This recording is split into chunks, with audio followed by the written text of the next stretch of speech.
যারা বলছেন সিপিএম এর ফ্ল্যাগ দেখা যাওয়া উচিত না, আমরা বিজেপি হয়েছি বলে, বা যারা আগে বলতেন যে আমরা তৃণমূল অতএব সিপিএম এর ফ্ল্যাগ দেখা যাবে না, আমি তাদের বলছি তারা বড় ছোটখাটো তলাকার। ওদের সর্বোচ্চ নেতা পশ্চিমবাংলায় ছিলেন মমতা ব্যানার্জি মুখ্যমন্ত্রী, দ্বিতীয় সর্বোচ্চ নেতা ছিলেন শুভেন্দু অধিকারী তৃণমূল মন্ত্রী। দুজনে মিলেই বলেছিলেন লাল ঝান্ডা যেন পশ্চিমবাংলা কোথাও দেখা না যায়। মেদিনীপুরে গিয়ে বলেছিলেন। পশ্চিমবাংলাতেও লাল ঝান্ডা দেখা গেছে, মেদিনীপুরেও লাল ঝান্ডা দেখা গেছে।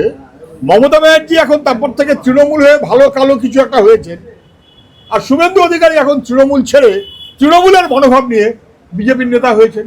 ফলে ওরা অনেক বদল করতে পারেন, কিন্তু লাল ঝান্ডা বদলায়নি। সেই কারণে লাল ঝান্ডাকে ভয় তৃণমূলেরও বটে, বিজেপিরও বটে। উন্নয়নের স্বার্থে তো বিজেপির সাথে থাকতে হবে, উন্নয়ন করতে গেলে আমাদের সাথে থাকতে হবে।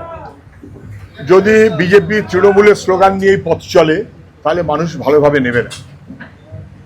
এই ক্যানিংয়েই হোক, আর ভাঙড়েই হোক, আর পশ্চিমবাংলাতেই হোক, আর 24 পরগনাতেই হোক, উন্নয়নের স্বার্থে সবাইকে তৃণমূল হতে হবে, এই ছিল স্লোগান।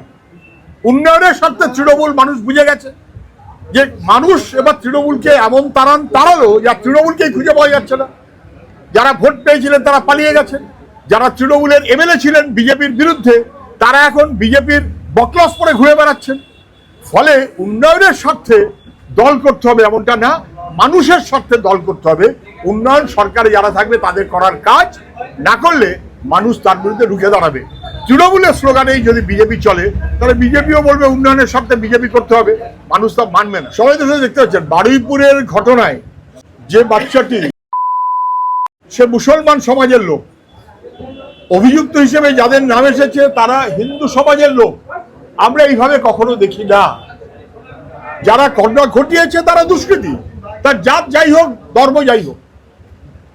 যে মারা গেছে সে ভিকটিম। ফলে এইরকম ঘটনাকে যদি কেউ, অথবা তাহলে একটু যেহেতু কয়েকজনের নাম এসে গেছে, ফলে মূল সাক্ষীকে লোপাট করে দিলাম, এফআইআর-এ যার নাম আছে তাকে নির্দোষ বলে দিলাম। আর তারপর যেহেতু সিপিআইএম এর প্রার্থী ছিল, অতএব লায়েক আলীকে গ্রেপ্তার করলাম।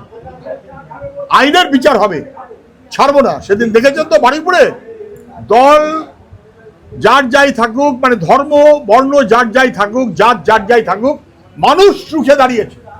তাতে হিন্দুদের না মুসলমানদের ওরা হিসাব করতে পারে। আমরা দেখেছি সমগ্র অংশের মানুষ সেই মিছিলে প্রতিবাদ করেছে, এইটাই স্বাভাবিক। একজন বিজেপি নেতার নাম বারবার বারুইপুর কাণ্ডে উঠে এসেছে, কিন্তু তাকে পুলিশ গ্রেফতার করেনি, লায়েক আলীকে গ্রেফতার করেনি। কোথা থেকে লায়েক আলীর নামে আমি জানি না কোন বিজেপি নেতার নাম বারবার উঠে এসেছে। মূল সাক্ষী লোপাট হয়েছে, যাতে সব নাম ঠিকঠাক মতো না আসে, না বুঝবার কি আছে। তা না হলে মাঝরাতে কেউ ওই ঘটনার তদন্ত করতে যায়, পুলিশের ঘেরাটোপ থেকে হাত ছাড়িয়ে বেরিয়ে গেল, পুলিশকে গুলি করতে গেল, বাকি পুলিশগুলো কি অযোগ্য ছিল? এনকাউন্টারে মারা গেল, খুন হলো, ওর তো খুন।